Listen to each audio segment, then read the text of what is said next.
Okay, hello everyone, this is Alka Mishra. Let us start with today's daily news analysis. And before starting with let us just start with an overview of the newspaper. What are the important articles which are present in the newspaper? And then we will going to take 2 to 3 articles and we'll discuss accordingly. So yesterday we have discussed about all the India-Myanmar issue and how ULFA has been started. So we have basically linked that particular topic with your different aspects from different subjects. Now, yes, we will going to start with today's newspaper overview. So starting with today, there is a majority of news are there, but what is important we are discussing here. But yes, after 2020, this is the first time when your S. Jaishankar has finally visited to your China. So this can be considered as a improvement between India and China relationship, as we have met earlier in a different country for different venture, and we have decided that we will going to resume the Kailash Mansarovar Yatra. We have discussed about Kailash Mansarovar Yatra as well. So currently we will not discuss about this topic, because once the things like if there is some major breakthrough in this particular news or some initiative will going to become on the platform, then we will discuss it in detail. Secondly, now again Trump has played the game of your tariff game has been initiated by your Trump again on Russia.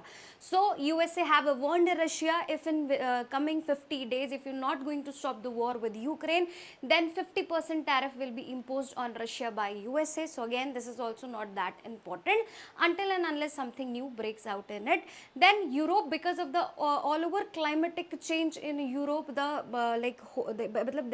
actually Europe is suffering from a very as compared to other parts of the world, suffering from heat waves and different kind of climatic changes. That is also important, but we will discuss it tomorrow because there are few more things which are about to come on the platform. Plus, we will also discuss about the news tomorrow ki Kashmir, how according to the recent study it has been found that Kashmir 4,000 millions ago, it was not actually something where snowfall was there. It was not a mountainous area. It was a subtropical jungle where there was a rain, like in short Kashmir was a rainforest. So what is that study and how things are there, we will discuss that also, yes, tomorrow.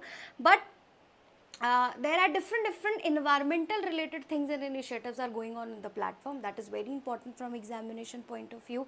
Secondly, you must have watched that packet of tobacco, or you must have watched the packet of basically cigarette. In that particular, all the tobacco and caffeine things, it is mentioned that it is dangerous for health and consume it at your own risk. Now, according to the recent study, same your samosa, your vada pav and the street food will actually after some time they will be sell with the same kind of warning. Why same kind of warning? Because according to the recent report, these things are equally, the samosa we consume, the vada pav we consume, and the street food, basically the chaat and tikki which we are consuming currently in India, is actually highly dangerous, and it is equal to the dangerous level of tobacco and the cigarette which an individual or smoker is actually consuming. So both of us are in a same condition of worst health condition. Same in 2023, your Prime Minister said that cut the use of salt, because salt is one of the reason why majority of the people in our country and China are dying because of the salt consumption. On an average, according to international organization, per day salt consumption should be near about your 5 to 6 grams, but we Indians, we are consuming approx 10 to 12 per gram per day per person. Secondly, highest number of soil consumption in the world is not us, thank God, that is China. They consume on an average 15 to 20 gram per person is consuming your basically salt. So salt is also the reason for BP, hypertension and lifestyle diseases, and because of which majority of the people, that means USA is considered as a obesity country or obesity capital of the world. Now we are also in the same race. In future, if we actually going with the same pace and same eating habits and same stress and psychology level, then we could be in few years the obesity capital of the world. Currently, according to National Family Health Survey, with as compared to 16-17, on an average 10 to 12% of obesity has been increased in our country. Women are more obese, like on an average 29 to 30% women are obese as compared to men. Men are 24 to somewhere 25 to 26% of men are obese. Children are becoming obese in our country. That is the major concern. because they are the future. So because of this obesity, there are various lifestyle diseases which got stuck, and we become prone to these kind of lifestyle diseases like your diabetes, sugar, and the things which are actually long term, which are not good for health. One of the concern also which is in current affair is that the majority of the kids which are present in our country, they are becoming diabetic. So from the very young age, they are actually given that insulin. Majority of the students which are born because of this lifestyle diseases and because of the lifestyle of their parents, majority of the students which are born, majority of the kids which are born nowadays, they are actually having the problem of eyesight as well. So from the very starting, they are the symptoms of these lifestyle, because of the lifestyle of their parents, these kind of symptoms and these kind of diseases are passed on to the child or the kids which are born nowadays. So yes, obesity is a huge concern. That's why time to time we have a different kind of initiatives specifically for healthy lifestyle. In 2018-19, we have started a Fit India campaign. Under this, your Prime Minister said that requested everyone at least walk 10,000 steps per day. Then majority of the people at that time, because of that thing, because of that particular initiative of Prime Minister, the sale of smartwatches has been at a peak. Why? Because everyone was purchasing smartwatches just to make sure that they are actually walking 10,000 steps. Then after few months, the trend has gone to Thanda Basta. But to improve on health and to improve and to promote health on the worldwide, we are the one who has basically made this yoga as an international. We have internationalized our yoga. So that's why with our request and with our efforts and initiative, UN has basically recognized as an International Day of Yoga in your June. So we time to time is actually promoting different kind of strategies which is related to health. But the scenario is that currently our country is not healthy. Our lifestyle and our eating habits is actually leading us towards a futuristic lifestyle diseases. So that is the current thing. Now Bihar elections are around the corner. There are different news and initiatives which are going around, and it has been saw that the case was going on in Supreme Court, an election commission versus Bihar government and basically your center government or the opposition. Everyone was involved, different stakeholders were there. Finally, it has been proved that in the Bihar voting list, majority of the foreigners, that means majority of the refugees are actually voting in Bihar politics, in Bihar elections, who are not basically originally the citizen of India. They are the migrants. They have been given all the data and proof which is important to make them identify as a resident or a citizen of our country.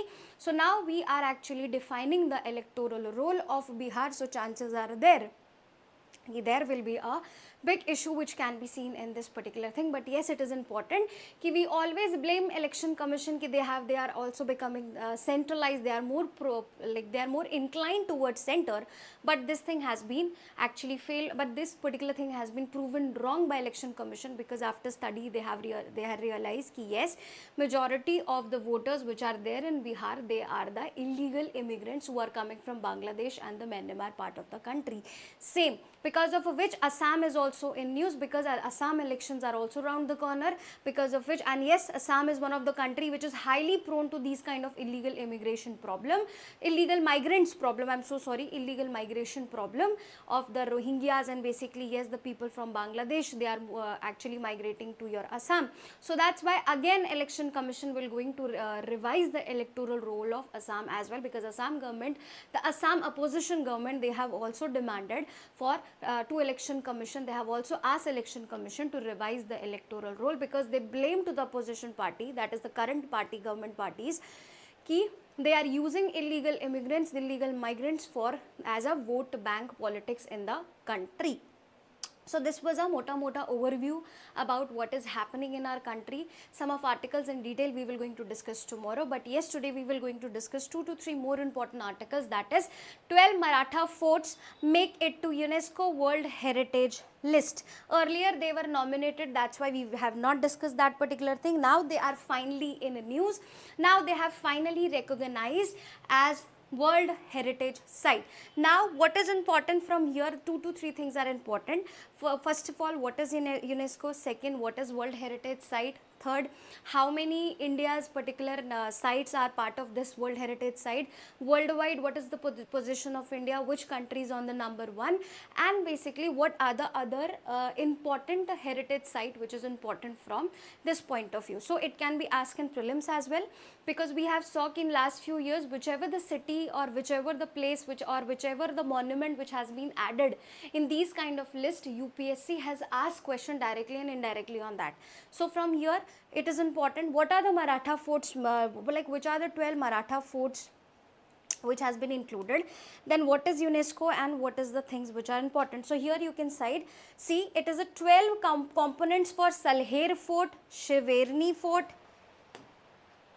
Salher Fort, Shiverni Fort, Lohagad, Khanderi Fort, Raigad, Rajgad, Pratapgad, Suvarnadurg, Panhala Fort, Vijayadurg and Sindhudurg in Maharashtra, and Zingi Fort in Tamil Nadu. So it's a 12 Maratha fort. This is also important कि all 12 forts are not from Maharashtra.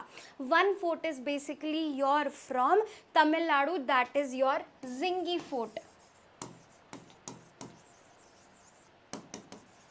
So your history of your Chhatrapati and Maharashtra Maratha thing is important, because time took from very past few years, like past few months, this whole Chhatrapati Shivaji concept and whole Maratha Empire concept is in news. Maharashtra is in news, so everything from the Maharashtra and history culture is important from Maharashtra, because it is highly in current affair and chances of asking in UPSC is actually very high. So these are basically the fort. Here we will going to discuss about also the importance of some fort. So do remember, just memorize these 12 fort, because chances of asking question from these forts or Maratha Empire actually automatically becomes high. So now we will start one by one the things which are important from this point of view. So India officially nomination for 2020-24-25 cycle. Maratha military landscape of India got inscribed on the UNESCO World Heritage Site at the 47th session of World Heritage Committee. It became the India 44th World Heritage Site. This is also important that it is 44th World Heritage Sites. That means we have a 44 World Heritage Site listed in this UNESCO World Heritage Site list. Now one by one we will go for the subtopics. Number 1, what is UNESCO World Heritage Site? So these are particularly the tags which are given by UNESCO, an international organization associated with the United Nations, which works for the protection of monuments and protection of these cultural heritage and environmental sites, so that they can be preserved and consumed or conserved for the future point of view, so that in future the current, like it's like purpose is for sustainable kind of preservation, that current government, the current or the future generation can also have access of it. They can also realize what was the history and how the things were present in the history, and what was the what like glorifying history we were having. So the aim is basically of UNESCO is to protect these monuments, preserve them, protect them and basically conserve them for the future generation and the future perspective. Plus UNESCO is not only working for the monument preservation, they are also responsible for the social development like child sex ratio, sex education, plus promoting education, promoting gender equality. So they are also working for the peace process, maintaining peace also. But the major work of UNESCO is protection of these cultural and economical and basically historical sites which are present in any of the country. And under this UNESCO World Heritage Sites, it is very important that it includes the cultural site, natural site and mixed heritage sites. That's why Kanchenjunga, which is known as mixed heritage, that's why Kanchenjunga is also part of this. Kanchenjunga is also part of 18 biosphere reserves of our country. Your homework is that you have to basically study which are the 18 biosphere reserves in our country, and if you are live and listening to us, then kindly send in messages and the chat box which are the 18 biosphere reserves which are present in our country.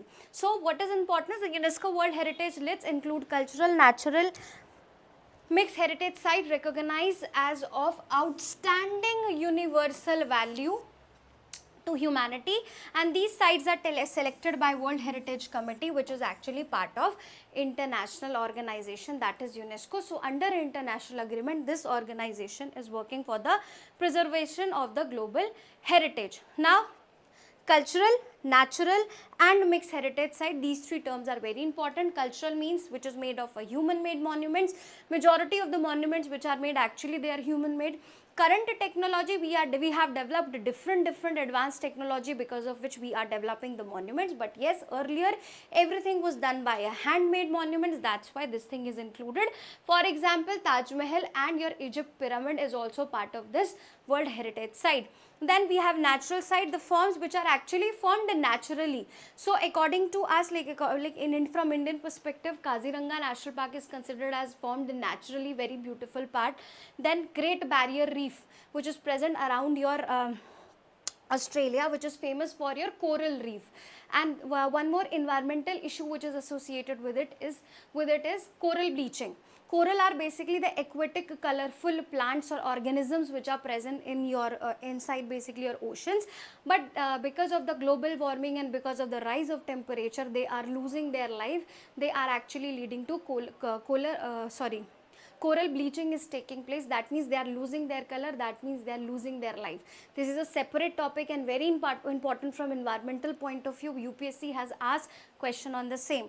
But yes, Great Barrier Reef, that is also very important. Then mixed heritage site, which is actually combination of culture and nature, and Kanchenjunga National Park of India is one of the example for the same. So these are basically the three important terms. These three types of basically cultural heritage sites are considered under this UNESCO World Heritage list. Now we have certain criteria out of which they have to fulfill any one of the criteria.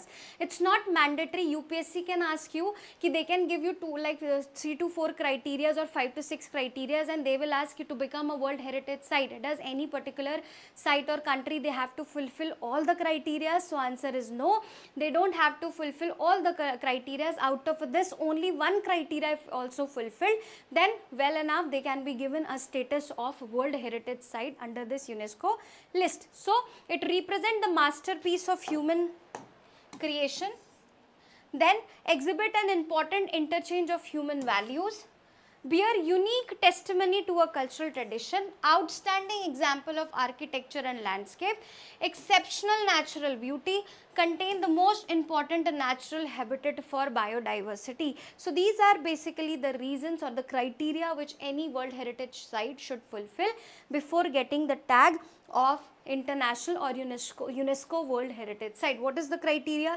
In short, it should be unique.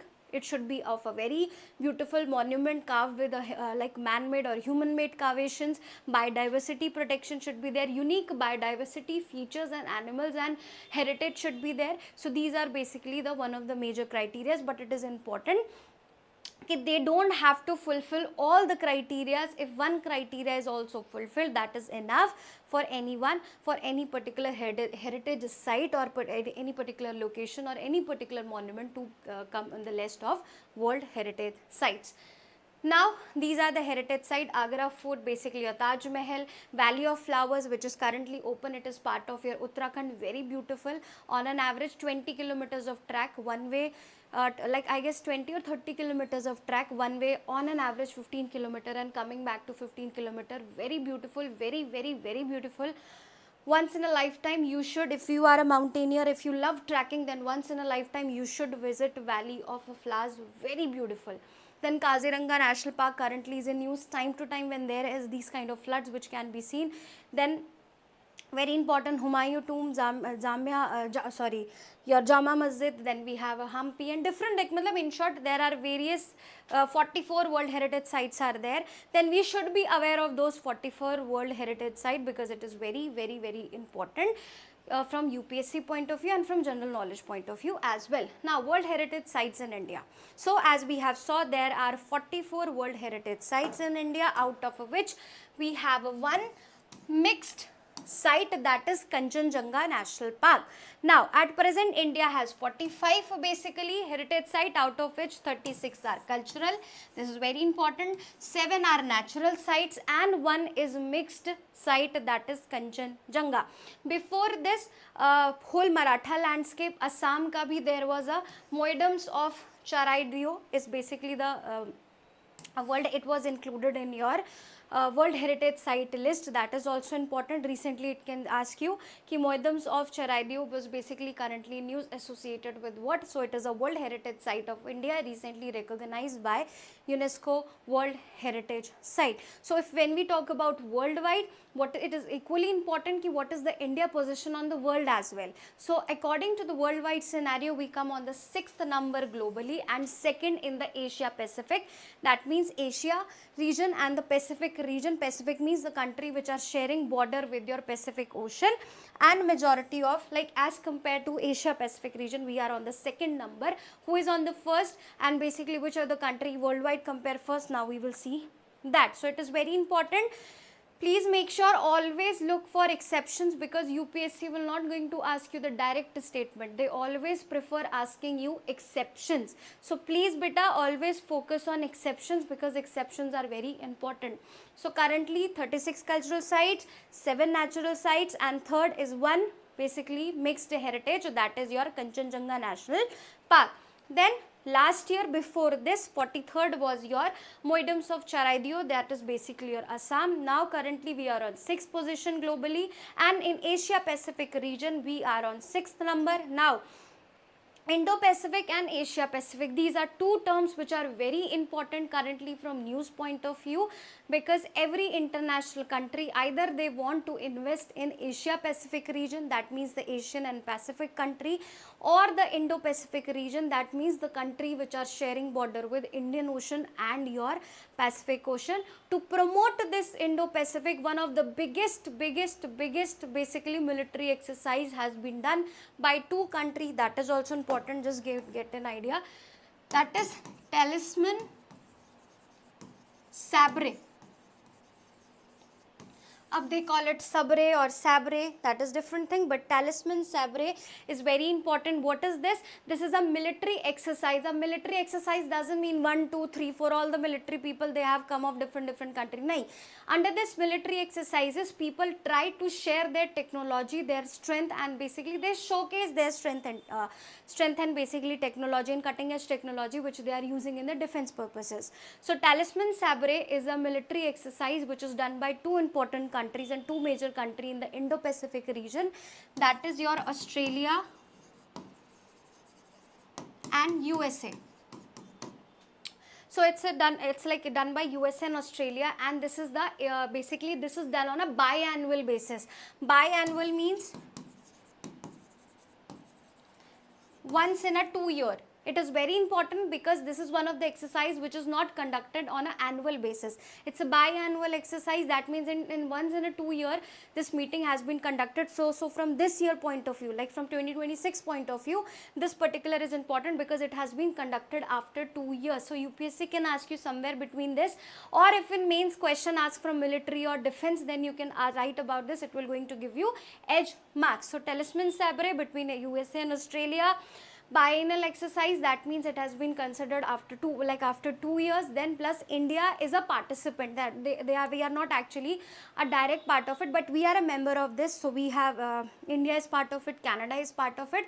But what is important, there are two observer countries which had played important role or which were included this year or which actually took the limelight, is your Vietnam and Malaysia.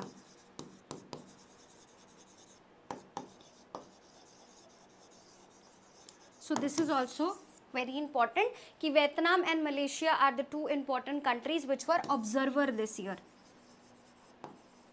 Observers are the one when you are participant in any international organization. If someone is not a permanent member, they are observer. That means they don't have a right to vote. They can participate in that meeting, they can discuss, they can give their points, but in the final meeting, the final declaration, their sign is not required, their vote is not required, they agree or disagree with the thing, it doesn't matter. So you are just a participant. In future, if you have that much say, if you have fulfilled the criteria to become the permanent member, then definitely you will be given the permanent status of that. But yes, Talisman Sabre between USA and your Australia to promote and to basically maintain peace in Indo-Pacific region.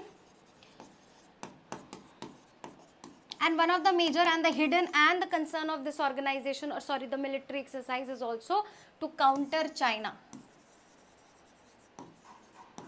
Counter China is also as I told you, if you are following my live session again and again, I am saying any international organization meeting which is conducted and China is not part of it, then definitely the aim of that organization directly or indirectly is to counter China, because China is the country which is actually disturbing and which is actually not कह सकते हैं कि which is actually creating havoc or disturbing almost every country in the world, because economically, socially, or by resources they are actually consuming the world market. So that is a concern for India also, as we are immediate neighbors, and it is the biggest concern for USA also. So time to time you will see clashes between USA and China also, but recently because of the rare earth element metal, because of the USA and China thing, China said that it will not going to supply rare earth element to anyone. If you have followed my life, you must have understood what I am talking about. Rare earth element are the elements which are very important for nuclear industry, semiconductor industry, but the thing is that the majority of the world's almost 60 to 90% of the rare earth elements are present in China, and rare are the rare earth. Why they are called rare? Not because they are actually less in number, they are called rare because they are not easy to extract. So there are 17 rare earth element, and India has on an average 5 to 6%. So every EV industry is actually basically dependent on rare earth element, and who is supplying rare earth element to the world currently is your basically China. So after USA China clash, China said that I will not going to supply rare earth element to any country. So because of which India EV sector, EU EV sector, that is European Union EV sector, electronic vehicle sector, plus your USA EV sector has been basically came down. It was about to shut down. Then individually every country including India, they have visited to China and request to resume this rare earth element supply. So directly or indirectly, we actually as a world we are dependent on China. That's why in every individual organization or meeting we also want to counter China, because it is very aggressively capturing the market of the world. So that is very important. So talisman, sabre, that is important. Now these are basically the World Heritage sites which are present in our country. You can take a screenshot if you want. Exactly if like they are asking question on these kind of UNESCO World Heritage site or something related to this, then you can draw a table and you can show the recent or some important World Heritage site, because adding map and flowcharts in your answer will definitely is the plus point, will going to give you always the edge marks. So these are all the cultural heritage site, natural sites and mixed sites which are present in our country. Here is a Kanchenjunga, it is present in Sikkim, which I was talking about, Kanchenjunga National Park, which is also Biosphere Reserve and which is also one of the only one mixed cultural heritage site which is present in your 44 World Heritage Site by your UNESCO. So Mahabodhi Temple, Taj Mahal, Agra Part, Keladeo National Park, Hill Forts of Rajasthan. So these are basically the important UNESCO World Heritage Sites which are present in our country. Now, total, it is like a total worldwide there are actually 1223 total sites can be seen in across 168 country. Cultural sites out of which are 952, natural sites are basically your 231 and mixed sites are basically your 40. Countries with most sites is your Italy, China, Germany, India with the 6th highest. So these are the countries with the highest level of these kind of cultural thing you will see in our country. So please make sure you are actually revising these things again and again, because these things are very simple to understand, very easy to learn, and actually if you are missing these kind of current affairs, majority of the time, yes, okay, now one more thing, majority of the student they ask why they are actually the number of questions from environment section and agriculture section has been increased in prelims point of view. Just go and look at your previous year question paper of 5 to 6 year, you will realize that majority of the environment and agriculture questions are actually asked, including your some part of science and technology which is related to environment and your agriculture. The why, the question is like why, the answer of why is because the prelims of Indian Forest Services and Indian Civil Services is same. So to justify the paper also of the Indian forest students, because the prelims for forest students and UPSC mains like UPSC CSE student like is prelims is same but mains is different. So to justify the prelims paper for them also a majority of question is asked from environmental section as well, geography ka environment part and basically other agriculture section which is related to your environment.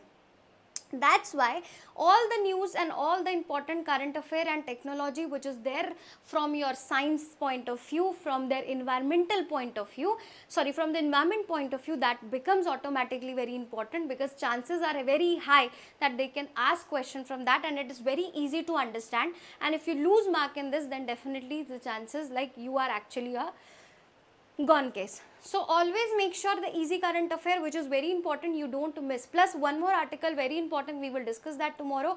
Today at 3 p.m. our Subhanshu Shukla from International Space Station will going to come, will land in California coast. So 7 experiments including environmental basically experiments have been done ki with major like your moong seeds, your sprouts has been grown, ki how like in zero gravity or microgravity how our sprouts will grow. So in future if we will going to work on agriculture in Mars and different planets where we have a find ki haan there are possibility that there could be life, or if we planting something or planning something on moon, so these seeds will be a good like will be a good in a good condition because they can grow in a zero gravity. Then we have experimented in your International Space Station ki if we are using mobile or technology or basically laptop or computer screens and basically your zero gravity, then how it is affecting the human body.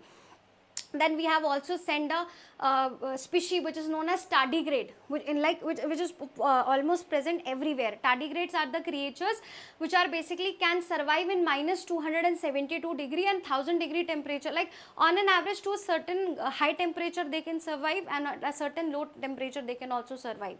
So in such situation they basically make their body in a pause mode. So these are the qualities of tardigrade because which they have been sent in space, and it was studied ki is that like in future if you want to plan or if you want to basically insert some species in space, so which particular species will be actually favorable for the condition and which can grow in those conditions. So tardigrade has been sent. So various 7 agriculture and these technology related experiments have been done by us in International Space Station by Shukla ji. Today he is coming. We just pray ki he just land in a very safe manner so that we can actually have a different information which is very important from examination point of view. So chances are automatically very high कि UPSC can ask for a question from India and like Indian space sector in mains perspective also, and from space in prelims as well.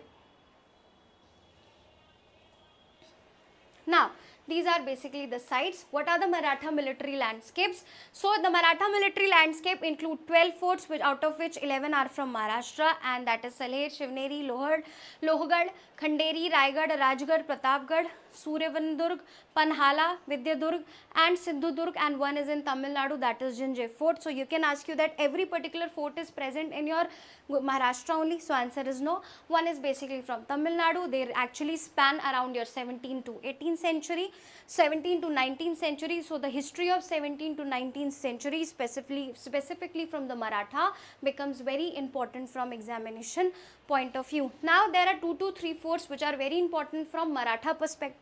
So we will discuss those forts which are important from Maratha perspective, that is Raigad, Rajgarh, Shivneri.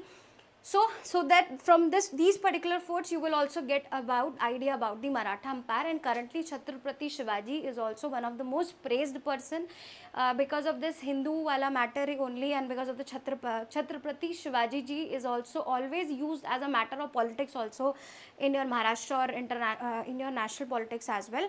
But he has a very dignified place in the history. And according to our education ministry, he is one of the less taught content, or his era is one of the less taught subject or particular topic in our history book also. That's why we are also planning to revise our history books so that we can actually taught them or teach them about the Indian dynasties which are present, which has been neglected by the last government in our history books. So yes, in future you will also going to study in a detail in your NCERT or CBSE or basic level about this dynasty and about this leader, that is Chhatrapati Shivaji Maharaj. Now Raigad Fort. Raigad Fort, that is basically present around your 1674 CE, and the Rajya Abhishek of or the coronation of Shivaji was basically done here. And this fort is also very important because the Chhatrapati title, he was not a Chhatrapati, is not something his name. Chhatrapati was a title given to him. Same Mahatma Gandhi, same like your Sardar Vallabhbhai Patel. Sardar was not his name. Sardar was a title which was given by your women's which were present in your Bardoli in 1928 after a salt satyagraha which was done in your Gujarat. So after that, women's of that particular satyagraha have given Sardar Vallabhbhai Patel a title, that is Sardar. So these titles, when you will study your modern history in detail, you will study that yes, these titles were not actually the part of their name. They have received these title as an honor during their process or during the working process of them.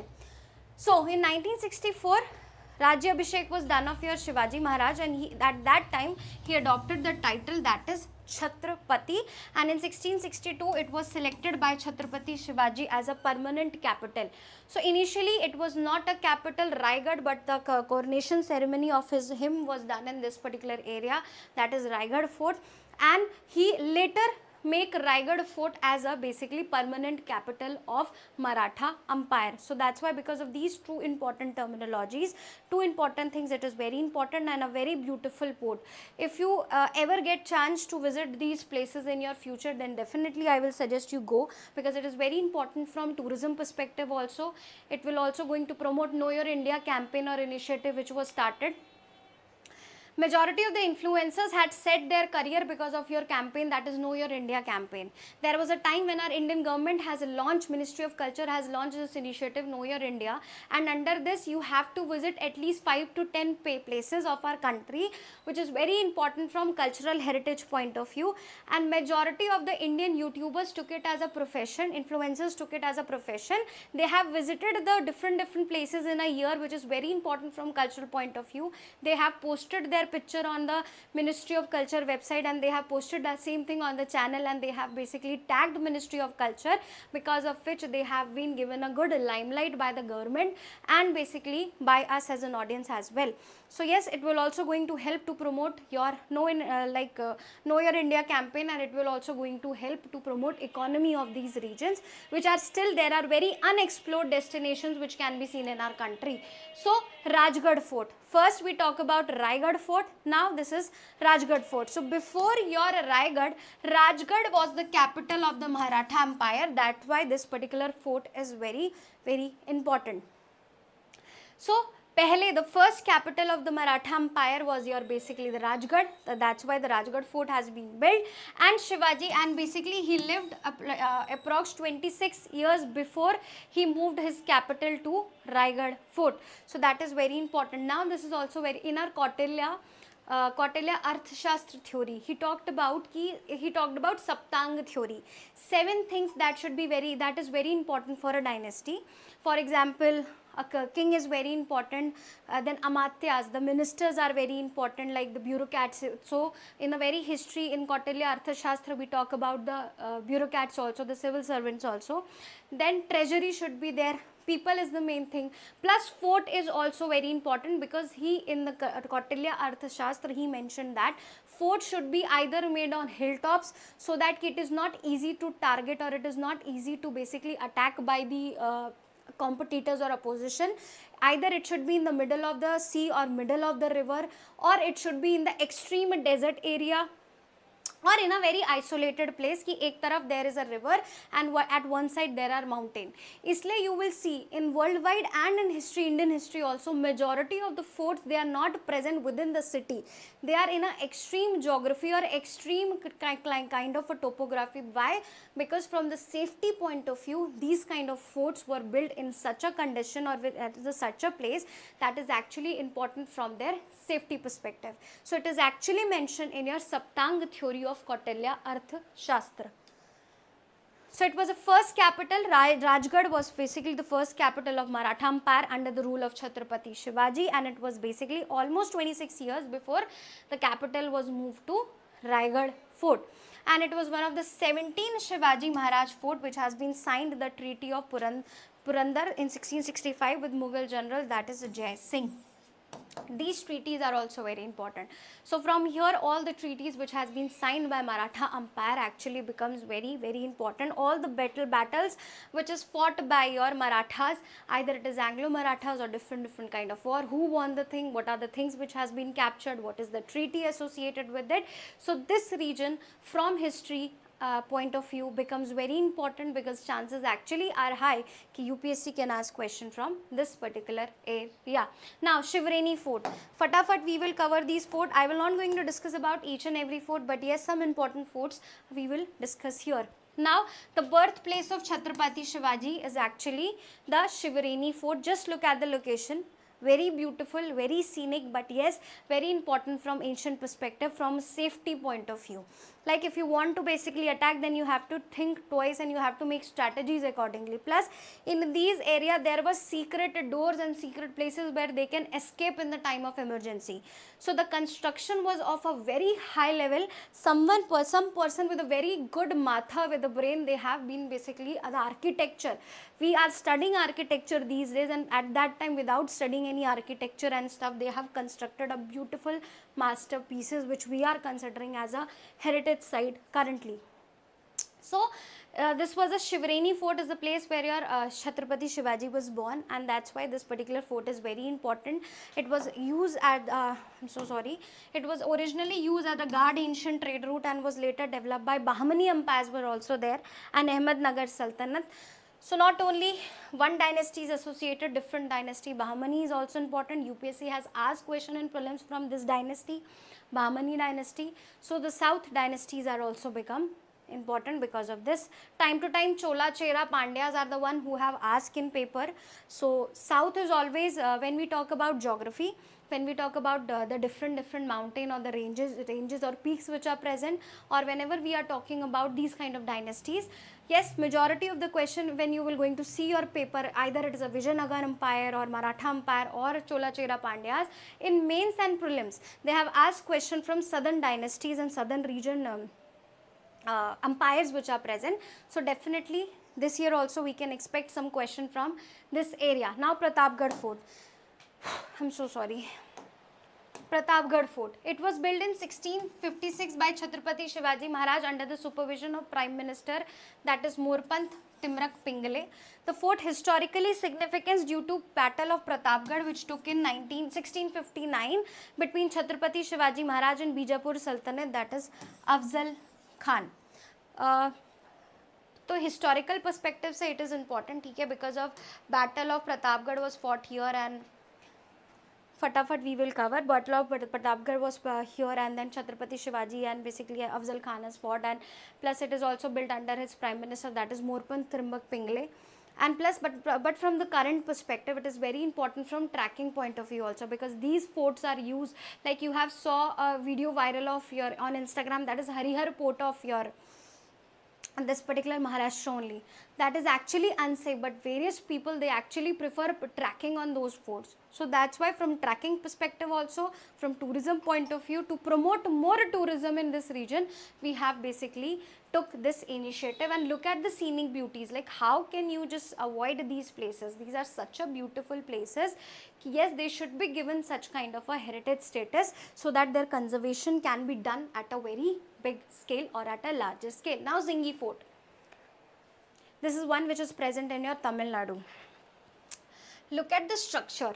है ना, मतलब for the people who are very fond of images and they are very like they want an Instagram type of cool picture and breezy pictures, then these photos are so beautiful. Like just imagine the people and just imagine the life at that time. हाँ, the situation seems harsh कि भाई they are isolated, but at that time they were king, they were ruling the that particular whole empire, and yes, their safety was actually very important. But look at the scenic beauties of these forts. Now Zingi Fort is also important. It is also basically known as Senzi Fort. It is located atop Tree Hill, that is Rajgiri hillocks, that is Rajgiri, Krishnagai and Chandagiri near Vilampuram in Tamil Nadu. That is built by Anata Kon, the Konar dynasty. So from here Konar dynasty also become important. ठीक है, the fort was captured by Chhatrapati Shivaji. That's why it is included in your this 12 landscape of military Maratha military landscape, because this was captured by Chhatrapati Shivaji in 1677 and it remained under Maratha rule till your Mughals control came into picture, that is till your 1698. So the fort was captured by Chhatrapati Shivaji 1677, remained under Maratha rule and came under the control of Mughals in 1698, and that's why it is also known as Troy of the East by British colonists due to its impressive defenses. Now UPSC can ask you the Troy of the East, which particular fort or which particular area dynasty is actually known as, which particular fort is called as Troy of East by Britishers. So the answer is Zingi Fort or Senzi Fort. So Zingi Fort is also known as Senzi Fort. If I'm not sure I'm saying it right or not, but yes, this particular Senzi Fort or Zingi Fort is basically the fort which are actually called by Britishers as a Troy of East. So these are the important forts which are actually important. You have to study about the other forts as well, but these are the important forts. Now the last article, which is very important as well. What is India officially launched its first ever e-truck incentive scheme. Now Nitin Gadkari ji once said कि one of the reason, he is not actually saying कि this is only the reason, yeah, because of this only, but he said that because of the truck conditions of our country. Look at the situation. They are one of the person in our country who is responsible for the logistic and supply of basically your goods and services, and when we compare it with train and cargos, the situation of these truck drivers is actually worst. They are driving like for, sometimes they used to drive for 24/7, some like for 24 hours continuously, 48 hours continuously they are the one who are driving, and look at the truck condition. No safety, nothing luxury is called. They are actually traveling in a very harsh conditions with a lot of restrictions, with lot of corruption, with lot of toll taxes, and with lot of different scenarios without any proper hygienic and food condition.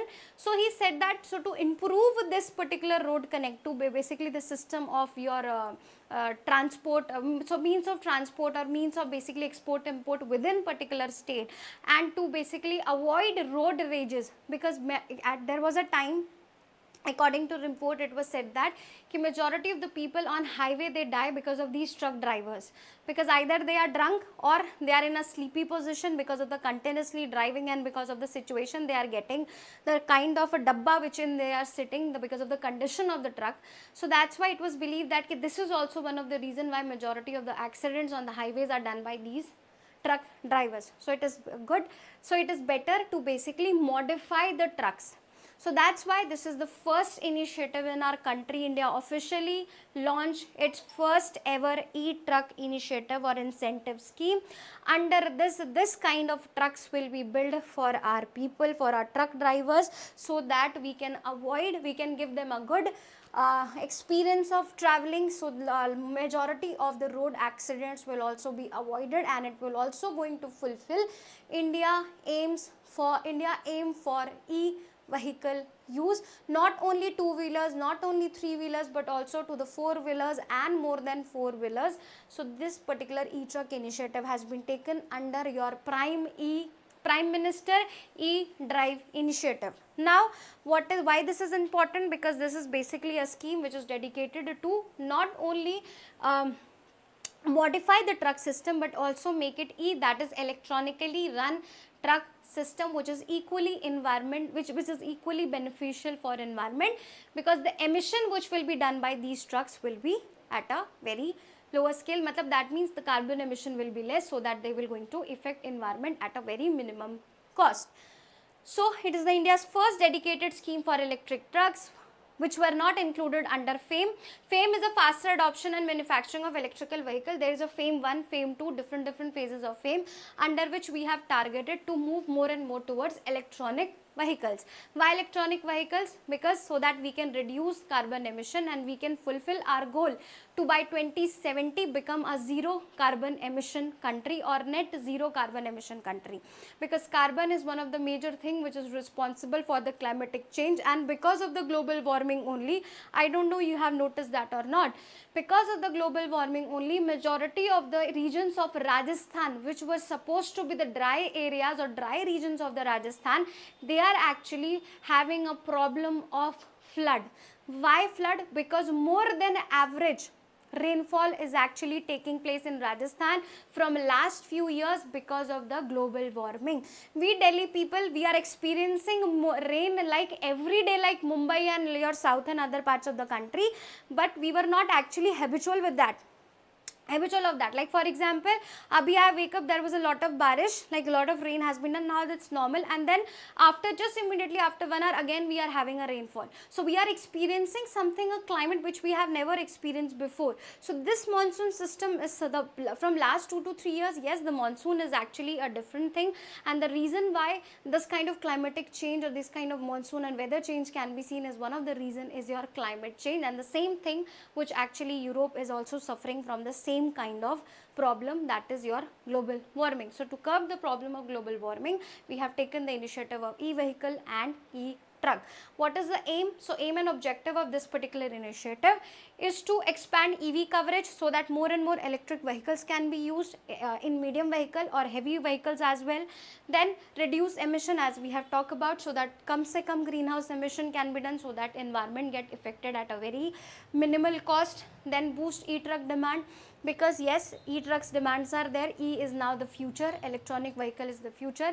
Currently after 10 to 15 years you will say now we have choice to switch to E, at after 10 to 15 years we have by force we have to switch to E, because country is shifting from current vehicle system to e-vehicle system.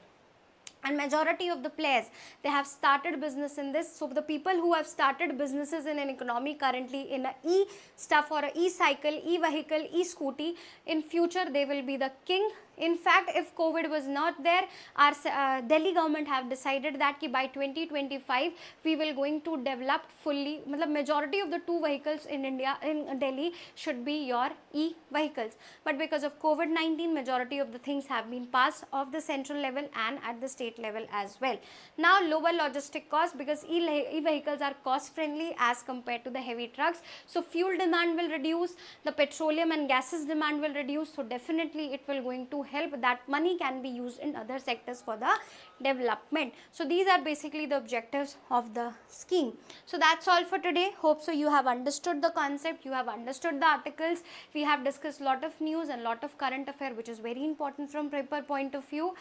So to follow more, you can just connect up with us at 11 PM, and for the mains perspective and mains answer writing and how to basically crack the mains, you can just join the another session that is at 12 PM. That's all for today.